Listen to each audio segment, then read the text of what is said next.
So I've been talking a lot of vagaries right now, but I thought it'd be a really good chance to welcome the CTO of SpringSource on stage, and he's really going to take up where Rod left off yesterday and show us how you might pull all this together. So Adrian. Hi, Steve. Hey, how are you? Nice to see you. Let's show us how we might use SpringSource with all these concepts we've talked about. OK, thank you, Steve. So when we left you yesterday, we had Rod Johnson working in the IDE, developing our contest application. I'm pleased to tell you that we've had him very busy overnight, and he's finished up the application. Just to remind you that we could, from inside our IDE, come in here and directly as a developer choose to deploy it to an external cloud, to a private cloud, even to your own personal cloud. But generally, it's not a good idea for a developer to actually directly from their IDE put an application into production. Certainly not if that developer is your CEO. You don't want that kind of thing happening. And so what we had last night was we got Rod to package the application up. And he's actually uploaded it into an application called SpringSource Cloud Foundry. So this is just a packaged web application ready for me now, kind of with my operations hat on, to think about deploying this. And we're expecting that very shortly, when we put this application live, there's going to be quite a high demand for a short period of time as all you guys hit it and try and win the grand prize. So we're actually going to stand this application up on an external cloud, which is perfectly suited for that kind of scenario. So let's go ahead and see how we might do that. So here's the contest application. I can just come in here and click to deploy it. First thing I'm going to do is choose a service provider. I've got a choice of many for where I actually want to run this application. So I'm going to pick an external cloud to run this application on. And now I get to configure for this particular deployment what I want to call it, how I want to set it up. Do I want to run on one single instance? Do I want to have multiple instances? And you can see here that what we're actually setting up is what I call a blueprint, a pre-baked-in understanding of a common pattern of machines. For example, we've got a web server. We've got a number of application servers behind that. We've got a database, maybe set up in master-slave.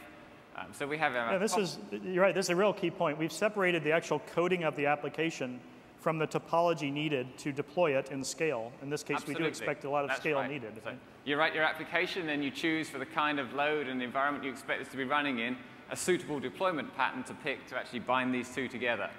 So we've chosen one here. You can see I could come in and configure more things, the web server, the database, for example. And interestingly, down the bottom here, I can also configure the management and monitoring. So for example, what do I want to do if one of the middleware components dies? Should I ignore that? Should I notify? Should I have that fixed, etc.? And so we're able, because we understand the application, we understand the middleware blueprint, we can actually also start to automate the management of that and avoid you having to set all of that up yourself. So I'm going to go ahead and just launch this now. So an exciting moment. What's happening as we're launching is, obviously, we wrote an application. It was powered by Spring, which means we understand the various components of the application, how they fit together, how they're wired, where we talk to the database, where we talk to kind of the messaging infrastructure. We understand the middleware components inside it. We understand the various layers of the application. And so we're able to, as we provision, do intelligent things now and say, well, let's actually set up the storage efficiently for where it's going to be needed. Make sure the network communication for these virtual machines that we know are going to need to talk to each other, high traffic patterns, is efficient. Let's look at things like understanding those traffic patterns again. Can we automatically set up the vShield zone so you don't have to go in and configure that by hand? Wouldn't it be nice if all of those TC servers that are handling the actual application load in the middle there weren't all placed on the same physical hardware, so we can put an anti-affinity group around it, avoid single point of failure?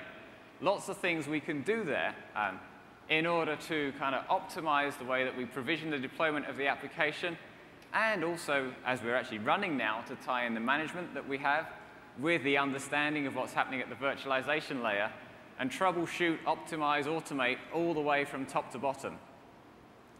So while I was talking there, we've gone ahead and actually managed to launch an application. And you can see when we come in now, we actually understand what's going on here. We can see the cost per hour when we started it, how long it's been up, etc. And crucially, one of the things we can do is go to the page for the running application. So I'm just going to come here now to the contest application that we've built and deployed through Cloud Foundry.